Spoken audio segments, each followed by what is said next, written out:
All right, I'm going to call this special council meeting to order on May 18th at 12 p.m. Roll call, please. Mayor Copeland is absent. Tom Baylor? Here. Kathy Sherman? Here. Jeff Guard? Here. Melina Meyer? Here. Ann Schaefer? Here. David Allison? Here. And David Gleason is absent. That's a quorum of council. Okay, thank you. And then just so that everyone knows who's in the room, Councilmember Baylor, City Manager Helen, City Clerk Susan, and then IT Jason, and myself, Melina. And then on the line for callers, do we have Hannah Sanders? Okay, so she might call in later for other council members to be able to ask questions about. And then for the public on YouTube, we have the public call-in number, which is 253-6202. And there's going to be 2 spots for audience participation. You can call that number and you're placed on hold. And then when it rings through, you'll be put on and you can state your comment. And it's going to be limited to 3 minutes. Okay, approval of agenda. I'd like to make amendment to the agenda and add the resolution 05-20-21. Okay, and I'll second that. Is there any You might want to let them know what it is. objection to that? Council, you should have got it on your email. It's a resolution to get the coronavirus relief funds, the amount of $3,414,908, and it's for costs for necessary expenditures that we incurred during this emergency.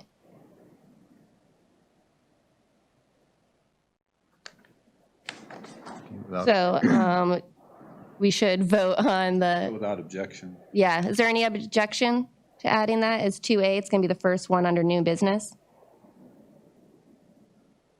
Okay, move to approve the regular agenda as amended. All right, Oop. what's that? Go ahead. I think that was a second. That was a second. Right, Okay. Sherman? Thank you, Sherman. All those in favor of approving the agenda? Should I do a roll call? Yeah, let's do a roll call. Sorry, I'm rusty, guys. So on approval of the agenda as amended, David Allison? Yeah. Ann Schaefer? Yeah. Kathy Sherman? Yeah. Melina Meyer? Yes. Tom Baylor? Yes. And Jeff Guard? Yep. Motion carries 6-0. Okay. Dave Gleason. He is absent. Any conflicts of interest, disclosures, conflicts of interest, or ex parte communications to disclose? All right, hearing none, we'll move on to communications by and petitions from visitors. Guest speakers, is anybody from the incident management team online? All right, not hearing them. They're going to do a verbal report on our regular Wednesday meeting. And also in your packet, there's the update in there. So is there any comments from council about that report in the packet? Councilmember Baylor? Yeah. So I'm looking through it, and I just got one comment here, and I've mentioned this once before. As you look at their organizational charts, you know, they've got section chief, and they've got harbor branch and law enforcement branch. And I think it would be helpful if they would adopt the language that everybody's trained in around here, and that's the SERVS language. Strike team leaders, group leaders. They don't have to eliminate what they've got in their box, but maybe add it to it. It's just like if we were 90% Spanish speaking, we'd have a second language on there. I think that might be helpful in getting some volunteers so they could understand their roles. I think to say people can't serve on this because they don't have the training, I think is I don't want to say laughable, but I mean, it is in a way. I mean, we have all these people that trained up on serves for almost 30 years around here once a year. They know the chain of command, and I think bringing them in and giving them a 10-minute talk on their roles and duties, they could take over a lot of these positions. And my fear has always been that this is going to be a long, drawn-out thing, and I think you need a lot of backup people because people are going to get burnt out and they have other roles and duties. So just a suggestion, if they could adopt that into these flow charts, I think it would be helpful.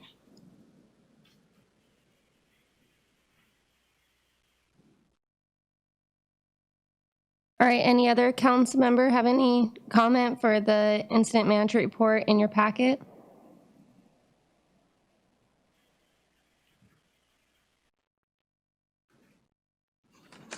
All right, hearing none, we'll move on to audience comments regarding agenda items. Jason, is there anybody calling in?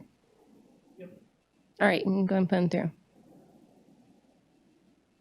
All right, thanks for calling your live. Do you feel it there? Come on, come on. Hello? Yep, you're on audience comments. Hi. Hold on one second and I'll mute my YouTube. Sorry. My name is Wendy Rainey.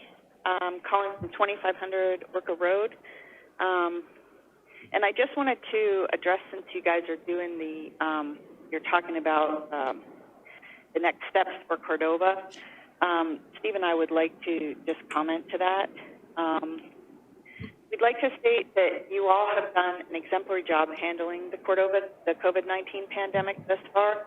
It's just an unimaginable thing to have the world shut down by a horrible disease on your watch. But with that being said, you as a collective decided to open the community up to the commercial fishing season.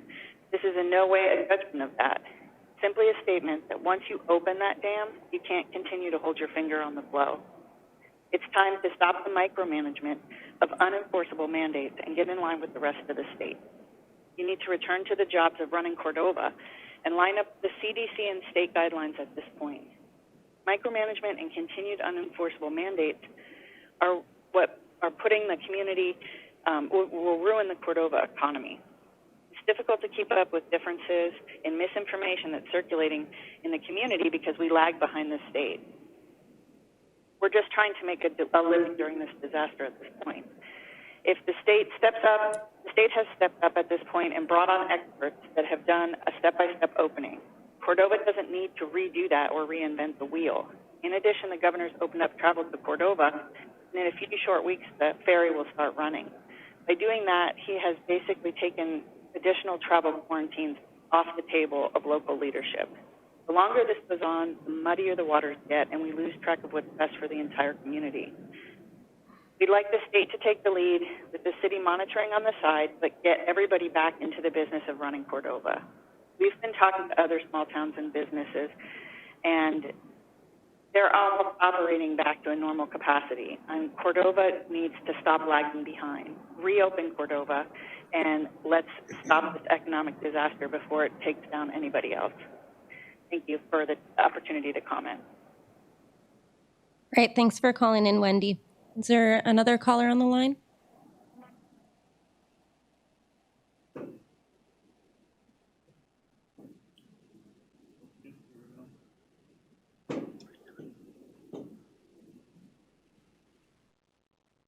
All right, we're on audience comments. You have 3 minutes. Hi, this is Kathy Renthal. Can you hear me? Yep. Hi, I'm just calling on behalf of the Chamber, and I just wanted to express my gratitude for the communications between the incident management team and the Chamber regarding reopening, and I'm continuing to put forth some communications to businesses as well, try to make sure that everyone is on board with where we're at right now in phase 1A and then where phase 2 would be putting us. I think that there is a good desire for compliance within the business community, and the more information they get, the better. So moving forward, if we can try to keep those lines of communication open, I'm happy to try to do my part to continue to help connect businesses with the right information. And I think that there are some businesses that are ready to move to phase 2, and the ones that are not ready will not move there yet. So I think it's good to get in line with the rest of the state and provide the opportunity for the businesses that are ready. My point of view at the chamber is I've just been really encouraging all of the businesses to get their reopen plans in line completely, get them completely implemented and supplied, put together any engineering controls that need to be put together first before you pull the trigger on reopening. So our point of view is just to do so safely, make sure you've got everything in mind, don't rush into anything, and hopefully people will take advantage of our help and continue to, utilize the resources that we're making.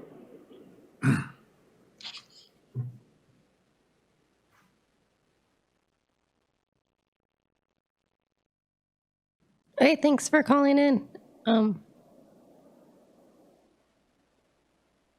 just wait here to see if we have another caller.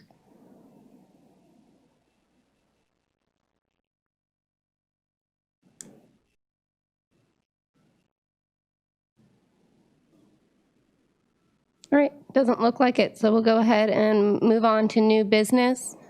The first one being 2A was the resolution that we added.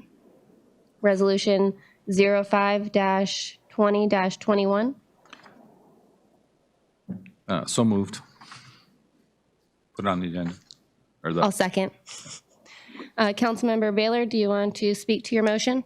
I think I would yield to the city manager. This came quickly to us, so maybe she can explain. Thank you. In front of you is a resolution that was presented to us by the state of Alaska at 5 p.m. last Friday. They are moving forward with the CARES Act funding coming from the federal government.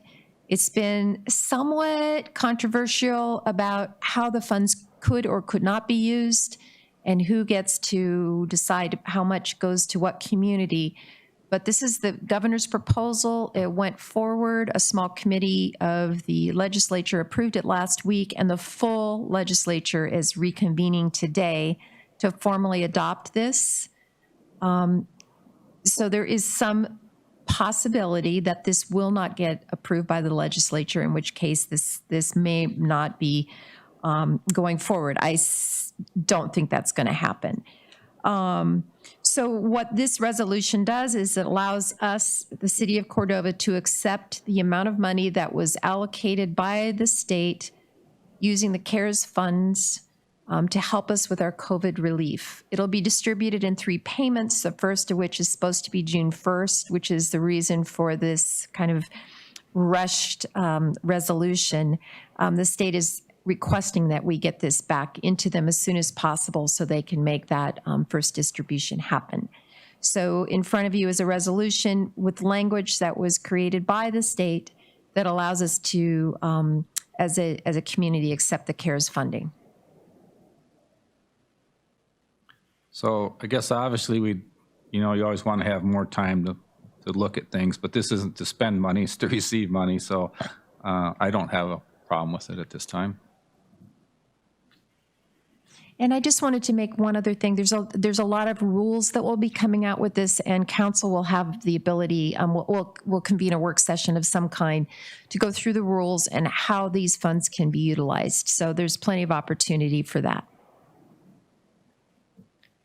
Okay, and then I agree with what Councilmember Baylor said. This is receiving money, not spending money, so I don't have a problem with this going through right now because it is time sensitive. Council Member Allison. Yeah, I just have one question, I guess, for the manager. With the legislature reviewing all of this week, would it be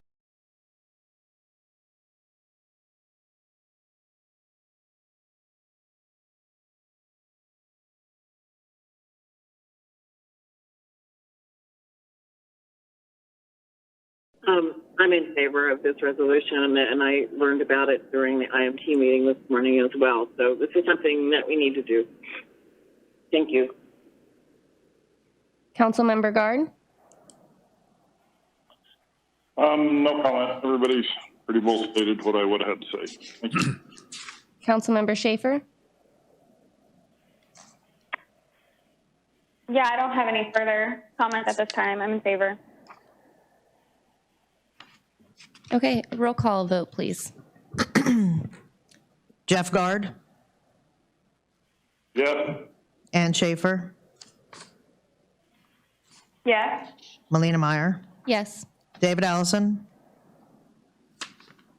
Yes.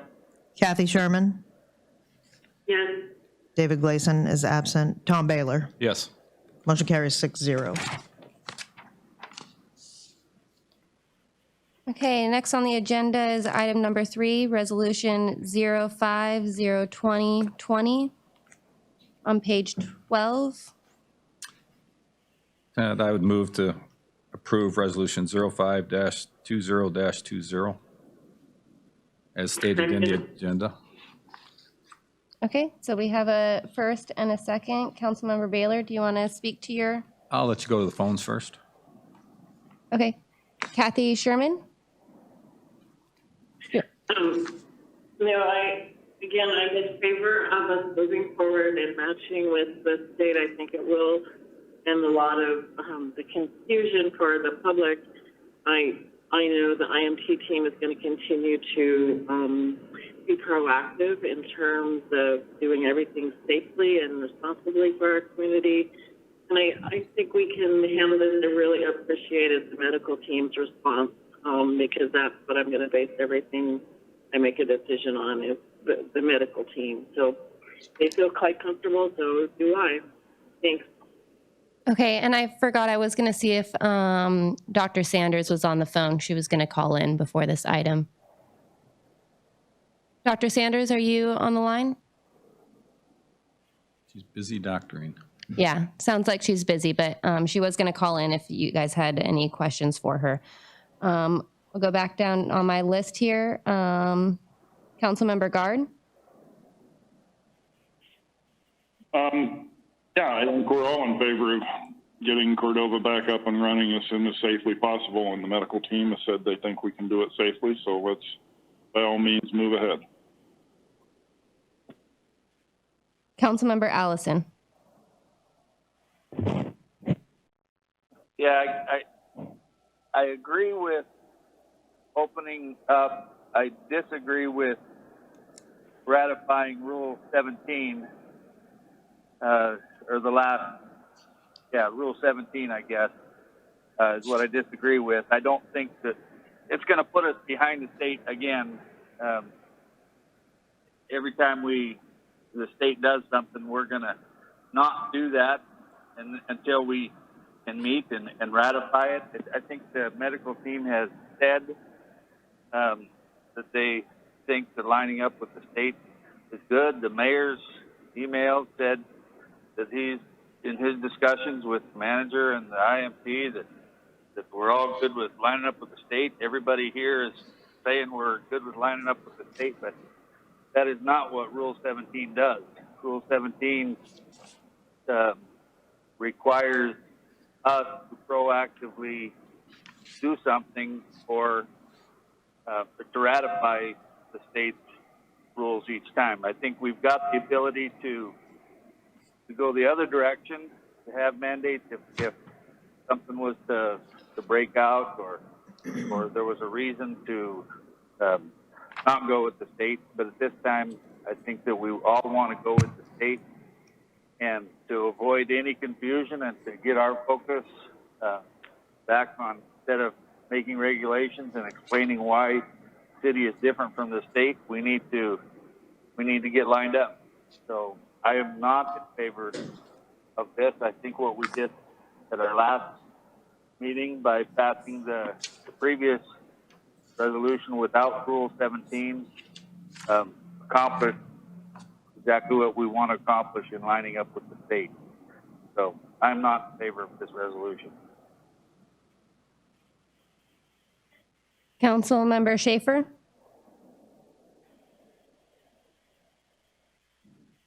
Hi, yeah. I am in favor of this resolution. I agree with basically what's been said before, is that I'm following the advice of our medical team here in town, and if they think we're ready to open up, then I'm going to follow their lead. So I'm in favor. Okay, Councilmember Baylor. No, I'm not in favor of Rule 17. I think I would agree with most of the, or all of the comments Councilman Allison said. And to further kind of opine on that, you know, we've got to be, sometimes we delay these things and information gets out. We're trying to get Cordova back to work. And I think an instance that happened when this all began, we had a very precautionary letter from our medical staff that really painted a grim picture. And I think that caused a lot of angst. And one of those, I think, is with PISWAC. No, I haven't talked with them directly, the manager of that, but shortly after that letter come out, they moved all their operations up to Anchorage. So they're not buying groceries here anymore. They're not purchasing anything from Laura's Liquid anymore. And the bigger impact is it's really devastated Cordova Air as far as their business. Took a huge proportion of their funds, operating funds, out. And that's a big deal. And normally I wouldn't bring it up in the context I think businesses need to take care of themselves, but I feel that some of our actions, and that letter in particular, could have had an effect on the decisions of these companies. And I think maybe it's time that perhaps the manager, the mayor, or somebody with a letter from our medical staff stating, I think we are in good condition, or we're ready to treat any mishaps that we would have. I think some reassurance to that effect taken over to the manager of PISWAC might help bring some of that back here. Because it's devastating some of these businesses, and in particular Cordova Air. And let me just, you know, if you lose Cordova Air, and everybody thinks about the Coast Guard's here to save us. Cordova Air has literally flown hundreds of medevac flights, hundreds of them around here, and they've gotten people out of jams and taken parts out. We really need that service, and it's kind of crippling them. So I think it is right that we need to step up and try to rectify that situation. You have with the state shutdown, you have Orca Lodge, Alaska Wilderness. They're being hammered. They have no idea whether they're going to be able to operate now or not. And it's not a decision they can make instantly. They've got out-of-state customers, and they're traveling here. And again, for us to put another roadblock into that once the state opens up, it just puts them at another disadvantage. So I think we need to be aware of that and be able to move quickly and work with these companies to see that they can operate safely. I think that's the key, and I think they can. I've said it before, these are all owner-operators. They're going to do what's the best interest of their own health and their families as well as their customers in this community. So I think we need to be careful about some of these things we run through here. So I am not supportive of this resolution either. All right, this is Melina. I'll go ahead and take my turn. I'm supportive of this resolution, moving to phase 2. I think those are good points that have been brought up about Rule 17, but I am in favor of having an additional extra layer of Cordova with our medical team and incident management team before we move everything in line with the state. I don't think we're too far behind on the state with their rules right now, especially since we're going to phase 2 right now. Other communities around Alaska, not all of them are falling in line with the state either, especially the coastal communities. Some of them you have to have a pass to even travel into their communities, and have very restrictive testing requirements and just other things in place. I think in Cordova we have done a good job managing this incident. We've come a long ways in our testing and our team and communication. So I think we are ready to move to phase 2, but I would like to keep that. I'm very in favor of listening to the medical professionals. I think this is a medical emergency, and having that extra provision in our rules is a good one to have. I don't see us being too far behind on the state on a lot of things, but our main influx season hasn't happened yet. So I am in favor of this resolution. And I'll just see if there's any other council members that want a second turn. And if there's a couple of them, then I'll just go down the list again. So any other council member have any other comments regarding this agenda item? I've got a question, Moina. All right, go ahead, Jeff Card. Yeah, I'd like to ask the manager a question. Could we avail of ourselves of the same protections that we're striving to get from Rule 17 by executive powers in the IMT and the city manager emergency powers there, to where we have the ability to rapidly move away or step back from whatever the state standards are if the medical team deems that we're getting into an area that is dangerous or things happen and whatever. Do we have the ability to do that as rapidly as we would through executive powers if we just used the Rule 17? Yes, this rule was put in place in response to council's concerns. I can't remember what meeting it was, not too many meetings ago, where I, as in my position as city manager, do have power to enact emergency orders. And council felt that it would like to be involved in those decisions. So these rules are now in place to allow council to participate in that, in any of those discussions, and actually make the rules. So I mean, I could make a rule today for tomorrow if something came up that required us to step back, and then we would bring it to council for ratification. And or, you know, as we're doing now, these rules, as was noted at a previous meeting, you know, it isn't like these rules are so, they don't fall into that emergency, got to do it right this second category. So council thought that there was room for it to have a voice in how these conversations and the decisions were made. Okay. Which are you just as comfortable doing it by emergency order as by doing it with Rule 17? As far as political shade or any of that taking the heat if Yeah, I mean, I think happens that's not popular with everybody? I have no problem making a decision, because at any point council can undo those decisions. You ultimately have final say in that. So if a decision is made, and again, none of these decisions would be made without input from the medical team and incident command. And if we make a decision, feel like something needs to happen, I can do it by emergency order and will, and then bring it back to council if it's something that needs quick action. It has to be that way. If things can slow down a little bit, and this particular health mandate was, Rule 17 was designed to buy us some time because the state was moving so fast. They make an announcement on a Thursday night and it goes into play on a Friday morning. And as an incident command team, we didn't have an opportunity to say, what does that mean for Cordova? How do we make it work? So there was a need to have a bit of a pause. And that request came from incident command because those decisions were rolling out so fast.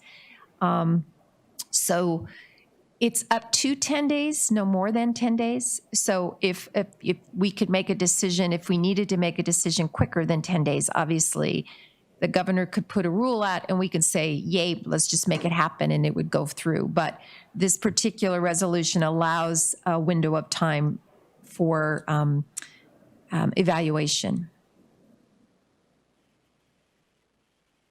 that the incident management team wanted some time for evaluation.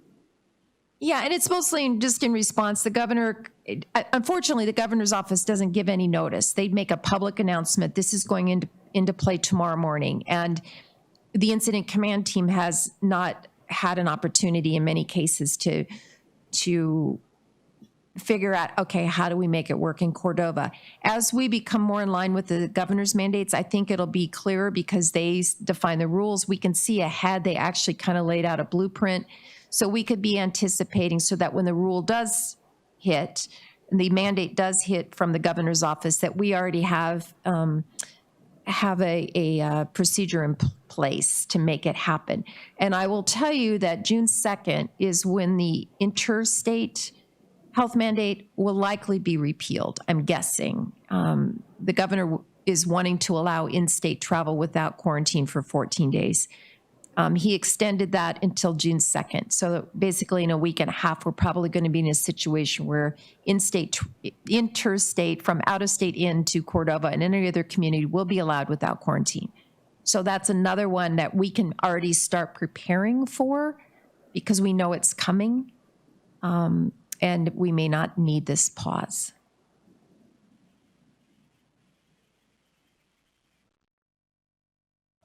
Okay. Thank you. That's all food for thought. Vice Mayor Meyer, this is Sherman. Yeah, I'll go ahead and go to Sherman because you're right at the top of my list and Guard was second, and then I'll go down. So Sherman and then Allison will get a second turn and everybody else. Thank you. So I appreciated all that clarification, and I understand what Councilman Ellison and Councilman Baylor are speaking to, but also as a volunteer on the IMT team and the person responsible for public information, having that pause is pretty darn important sometimes. And I agree with what the city manager just said. We kind of know what the state's going to be doing next, so we're already preparing, but sometimes you don't know what this state is going to do next. And it is sometimes really short notice and it's really, really hard. And so I'm still in favor of keeping the resolution intact as it is. For these reasons, I would be more than willing to look at it again at a later date, but I still feel like we need to have good control of that. And this also gives council a little bit more of a role in helping with the IMT process as well. So I'm going to say I still want to see it passed as it stands now. Councilmember Allison? Yeah, one more crack at Rule 17 there. From the doctor's letter, right at the top of their recommendation, while we feel the state plan is well thought out, the key will be in enforcement and a low threshold to back off the plan in cases exceed the ability to treat patients and track contact. Now, that's exactly what the manager has the authority to do with their mandate. If the medical team was to say, wait a minute, we got too many people coming to the hospital, we can't track in all these cases, then the ability is there to put in whatever mandate needs to be put in to have a solution to that. I'm not saying by disagreeing with Rule 17, I'm not saying that we're going against what the doctors say. The doctors are saying just that, go with the state plan. I think with Rule 17, the way it is, every time the state changes the rule, then we're going to spend the next week as a manager and the attorney and the PIOs and the IMT explaining the difference between the city and the state's rules. Again, redoing our posters, redoing this, redoing that, just wasting our time trying to explain why we're different and what the difference is between the state's plan and the city's plan. I think that the state has a good plan.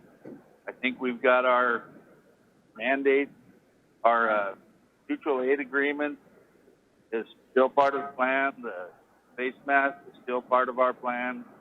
But I don't think we should be, every time the state comes back, having to have a council meeting within 10 days, and in that 10-day period, we're not following the state. We've got a completely new set of rules than everybody else. It's confusing for everybody, and I don't think there's a need for that. With the ability for the manager to do mandates on a moment's notice, I think that we're protected. We're doing what the doctors are recommending. We're doing what the IMT team is recommending, actually. Everybody's saying we should go with the states unless we come up with, some different mandates that we need because we've got a bunch of cases all of a sudden. So anyway, that's my thought. I'm still against this resolution because I think what we did last week is perfectly good. So I don't support Rule 17. Thank you. Councilmember Schaefer?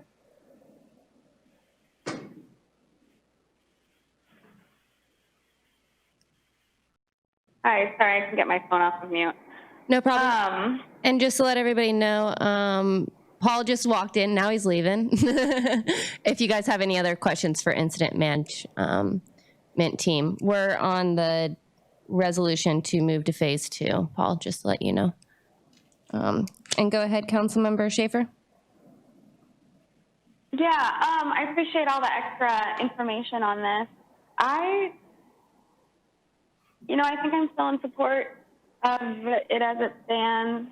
I think having that extra beat for our management team to consider how the rules will impact Cordova and then also get that public information out there, I think is important. And it also provides an opportunity for City Council to have kind of a role in the policy discussion, but also the community. It gives them a chance to provide feedback. And I think that's important. So, yeah, I guess at this time I'm still in favor of this. Okay, thank you. Councilmember Baylor. Well, I think Councilman Allison's comments again were spot on, and I think some of us need to put ourselves in the position of these businesses that are out of business right now. I mean, all of us are hopefully collecting a check, but put yourself in their position, and even look back to the last time we delayed moving to phase 1. So in the instance of a hair salon, instead of them being able to get their business ready and open up, they had to wait a whole nother day or another week, and that's a week's worth of lost income, and then they have to get ready. None of these businesses can open on a dime. And these mandates that the state are coming out with, Melina can probably speak to this. I don't even know if the restaurants are going to be able to open.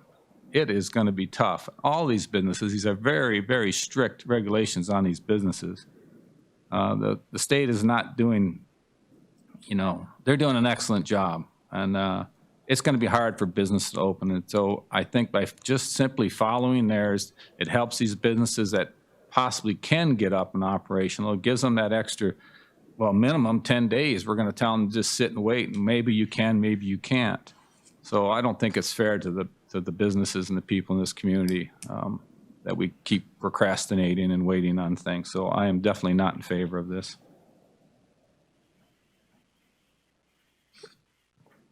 I think I said everything that I needed to say on my first time around. Yeah, I think a delay is appropriate for this time just so we can assess what that rule means for Cordova. Alaska is a big state, and every situation is different. And since we're such a small, remote community, I think we do need that extra time, like Councilmember Sherman said, about just giving us time to read it. And hopefully now some of these state mandates that are coming out can be reviewed by the incident management team, or they know they're coming, so that there's not that wait time to see if it affects Cordova a little bit, kind of like the manager said. Go ahead, Councilmember Bailey. Well, that brings up a question. If they come out with another mandate, and if they quickly look at it and there's no issues that they see, do we still need to wait 10 days? I mean, why? That's, I think, the point that we've been making is if there's an issue, the city manager can say, well, wait a minute, we need to take a break. But what this amendment says, no, we got to wait 10 days. So that's where the rub is. I mean, if there's a problem, then we already have the authority to change it. Maybe, Helen, you can speak to that. I don't think that it requires us to wait 10 days. It says no more than 10 days. Yeah. So we could act immediately or no later than 10 days after the mandate came through. So if after 10 days we have not taken any other action, it will automatically go into play. We can, by emergency order, put it in play. Council, I mean, depending on when they come out, typically his mandates come out on a Friday. So if council is meeting regularly on Wednesdays, or if a special meeting was needed, we could put it in play fairly quickly. So it's really it's really a matter of how you guys want to proceed. Okay. We've already been around twice, so I'm going to, if nobody else has anything that they're dying to say, I'm going to go ahead and do a roll call vote on Resolution 0520-20. David Gleason is absent. Ann Schaefer, Yes. Tom Baylor, No. Kathy Sherman, Yes. Jeff Guard, Yes. David Allison, No. Melina Meyer. Yes. Motion carries 4-2. Okay, next item on the agenda is item number 4, discussion of COVID-19 emergency response. I'll go ahead and go down the list I have here for anyone that wants to comment anything on this emergency, really. Councilmember Guard? No, my only comment would be on the resolution we just passed. We don't need to make this a longer, more onerous process than it absolutely has to be. So if the incident management team can absorb any changes coming down the road, either ahead of time or pretty quick afterwards, we can do an emergency meeting on 24 hours notice to ratify state stuff, state changes. But I would like to see them done as quickly as possible to where medical and incident management team and everybody thinks that they're the appropriate moves for Cordova, then we need to immediately fall in line. If not, then we can deal with that then. Thank you. Okay, and I just want to remind people that are listening on YouTube that after this item, it will be audience participation. So the call-in number is 253-6202. And we'll keep going on my list here. Councilmember Baylor? Relax. Yeah, well, my earlier comments about, I think, and the reason I brought those up about like with PISWAC at this meeting, I'm also going to bring them up Wednesday at a regular meeting because I think it's the role of council and the mayor and the manager to help promote the businesses in this community. As I think part of the issue is perhaps that letter that was written early on and maybe some reassurances from the medical staff that we can handle anything and we have the capability to bring people in and out of here. The other thing I'd bring up is the last time we were at this meeting, I mentioned the fact that, and I actually got comments from Dr. Sanderson on this, on the gas station. You know, it's a high-touch area, those pumps and stuff. And my expectations that if somebody would have got a hold of the manager and asked them what do they need, what can we do to help you reach that goal of getting hand washing stations up there. Nothing's happened on that. I think that's something the city should pursue.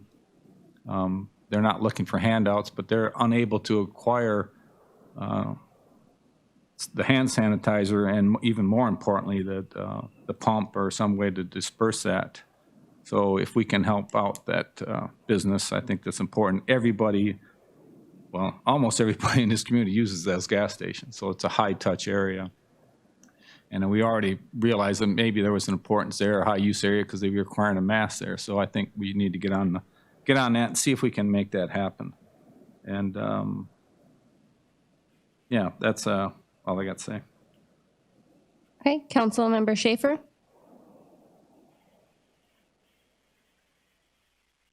I don't really have any more comments at this time. I do think that trying to get like a water station set up, hand washing station, or a hand sanitizer station, like Councilman Baylor suggested, for the gas station is a really good idea. Or even if you just set up stations too, like downtown, that people could use as they're going in and out of stores. The more accessible those things are, the more people will use them, and they keep the community safer. So that's all I've got. Councilmember Allison? Yeah, I guess one more comment on the resolution that we just passed and Rule 17 in particular. I hope that the incident management team and the manager will either schedule a council meeting ASAP after the state puts in a new mandate or a new plan, and we've had a chance to review that. And if there are no serious disagreements with it, either mandate that we follow those, and we can meet to ratify that, or have a meeting to ratify that, because we can't just wait for 10 days for it to expire, for that timeline to expire, and then it go into effect after 10 days. We need to be proactive and not waste our time trying to explain the differences in the city's plan and the state's plan and be rewriting our plans all the time. We need to focus our attention on compliance and what we can do to help our businesses, like the gas station thing there. I certainly support that, and anything that we can do to support our community in its reopening, and not have to explain their difference all the time between the state and the city. That's my biggest concern, is that we're wasting all of our time making up mandates and making up rules when they've already been vetted and made by the state. We don't need to be any different than that. So that's my last comment on that. Councilmember Sherman? I was only going to add that I believe Tom, or for Councilman Baylor and others, that the hand sanitizer arrived on the barge that the IMT had asked for, and we're working on a distribution system. I believe the medical team is working on that, and businesses, local businesses are definitely on the list. So I think that is in the works, and that's about all I have. Okay, and then I'm going to take my turn.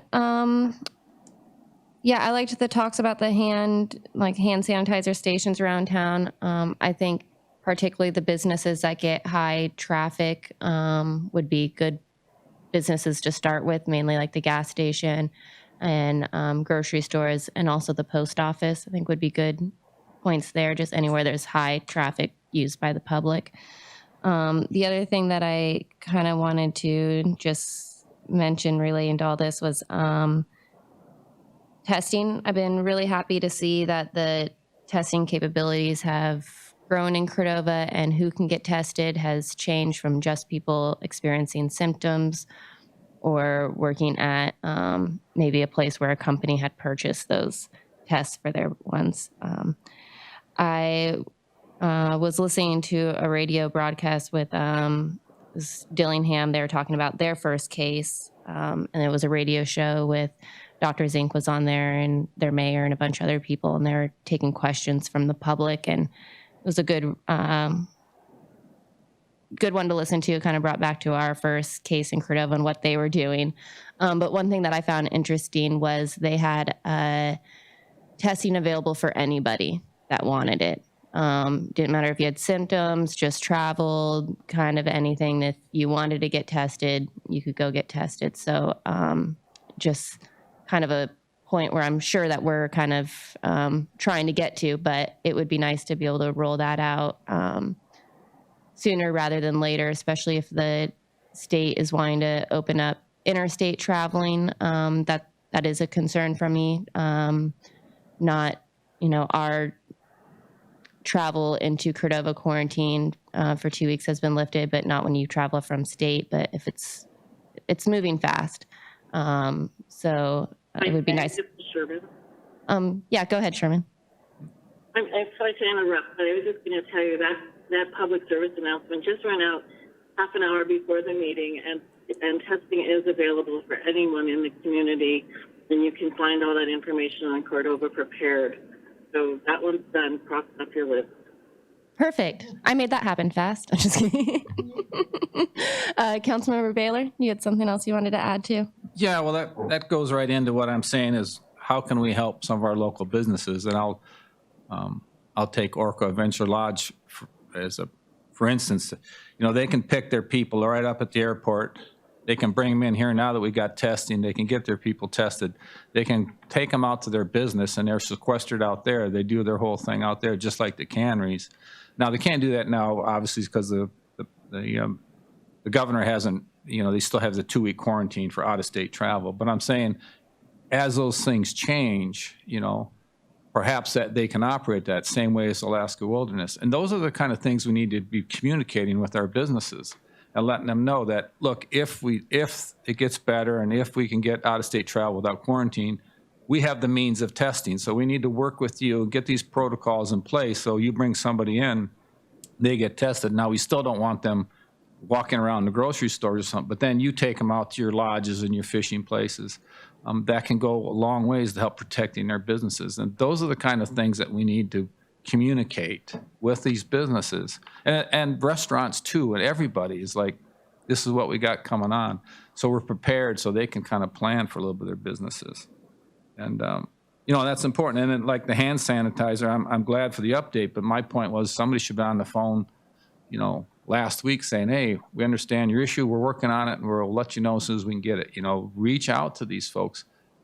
They're paying these property taxes, and they're a big part of this community, and some of them are going broke, quite frankly. So anything we can do to reassure them that they can operate would be helpful. But that's great news on the testing.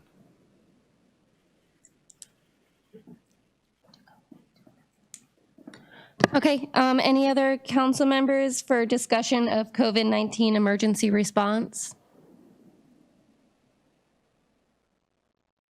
Hearing none, we'll move on to audience participation. See if we have anybody online. Again, on YouTube, that phone number is 253-6202. And you'll be placed on hold, so just wait until that hold music stops. And then when it stops, you'll have 3 minutes for your comment.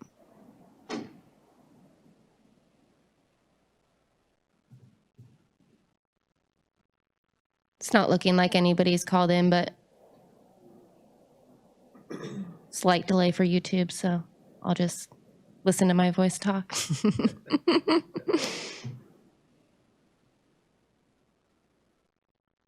We can go through the... We'll move on to audience comments, and if anybody comes in, Jason can just let me know, and we'll move back to that. So council comments. Start here. Councilmember Allison. No further comment. Thank you, Melina. All right, we got a call for audience participation. Okay, you have 3 minutes. You can go ahead and state your name for the record and then your comment.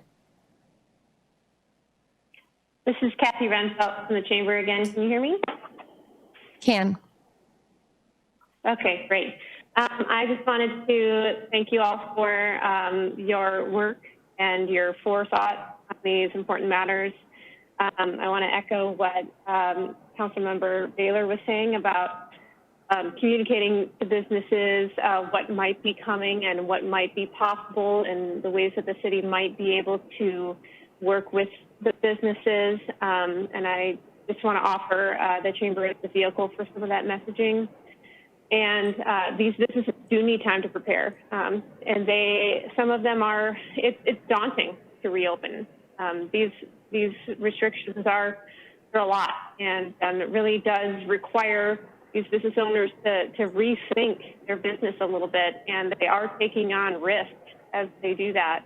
A lot of these businesses are operating on pretty tight margins, and so whatever we can do to give them as much notice as possible, as much aid as possible, as much communication and partnership as possible, the more successful we're all going to be. And from the chamber, we're also really trying to promote that message to the businesses as well, that as they're reopening, one of the steps that we're encouraging them to go through is to respect the process, meaning that these mandates can change at any time, and that our leadership, which is you guys in the incident management team, you're taking into account all sorts of factors as you're making these decisions. And with your partnership, with you getting that information out to the chamber and out to the businesses as soon as possible, and with the businesses being as willing as possible to cooperate and trying to respond nimbly and trying to be as cooperative in moving forward and backward and left and right to meet the safest protocols possible that can allow their business to open and be successful. The more successful we're all going to be. So just wanted to thank you all for your thoughts on that, and offer again our services as a partner to the city and a conduit to businesses. All right, thank you for calling in. See if we have anybody else online. Nope, seeing none, I'll move back to my list here. Councilmember Sherman, any council comment? No comment. Councilmember Baylor? Yeah, it's first of all, I want to thank staff, all the city staff, the IT, the city manager, the medical team, everybody. We really do appreciate your work. We understand you're working your hardest you can for this community, but I'm also bringing forth some of the frustrations of some of these businesses, and I think that's council's role. So understand that we're not here trying to be critical of everything, but there are some issues I think that need to be addressed. But I think all of us understand the staff is overworked. They're doing a great job, and the medical team, and if they don't have somebody to call these businesses, then they should get somebody. I mean, just flat out get somebody. And that goes back to my comment earlier about using we have a lot of people that trained in SERVs. Look, you go to war with the Army you got, and you've got a whole Army out there that are very well trained in that regard, so utilize them. So, and the other thing is, like this resolution we just passed, and we say it in the construction industry, is give it the KISS treatment, and that's keep it simple. And I won't say the last, but it's stupid. And I'm not calling anybody stupid, but keep it simple. Quit complicating the things. Like Mr. Allison said, quit reinventing the wheel. The state's got a pretty good grip on this thing, and just rely on them. And let's get down to the basics and take care of what we need to take care of. And that's the health part of it is being managed very, very well. I'm just totally impressed with the gains that they've made, and it's outstanding. I think now is the time to shift our focus on the businesses and what we can do to get some of these other businesses up and running safely for this community. So thank you. Thanks again for everybody and their time.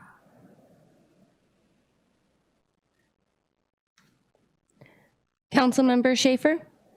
Council comment? Hi, yeah, thank you. I don't really have any more to add at this point, other than, again, a big thank you to everyone on staff and in the community and on council for working so hard. All right, thank you.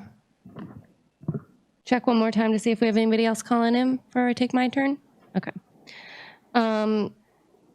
Yeah, just echoing what was said, big thanks to everybody, all the hard work that they're doing. I too am very impressed with what the medical team and facilities have created for Cordova. They have put a lot of hard work into the plans that they did, and they're just really doing it for the health and safety of the community, and just big thanks to them. I've been really impressed with how well they're working together, how they just are getting it done, coming up with new ways, a bunch of different places to send tests in, the testing, drive-through testing, and now having testing available for anybody that wants it, I think is great. Just a little comment about testing too, just because you get a negative test result back doesn't mean that you shouldn't drop the social distancing mask or that you're all clear to just move freely because you think that you don't have it or won't get it. That one positive test that we did get in Cordova, it was their second test. They had already gotten a negative test. But what I do think that it will help with is being able to catch things early so that you're not spreading it if you're not symptomatic. So testing is a good thing. It still means I think that we need to be wearing our masks and washing our hands and staying 6 feet apart when possible. So just big thanks to everybody that is working on this and getting that message out there. I think it's important one to keep Cordova safe, and it's any other audience comments? Nope. Council comments, and then Move to adjourn. yep. Any objection to adjournment? Hearing none, we are adjourned. Thank you, everybody.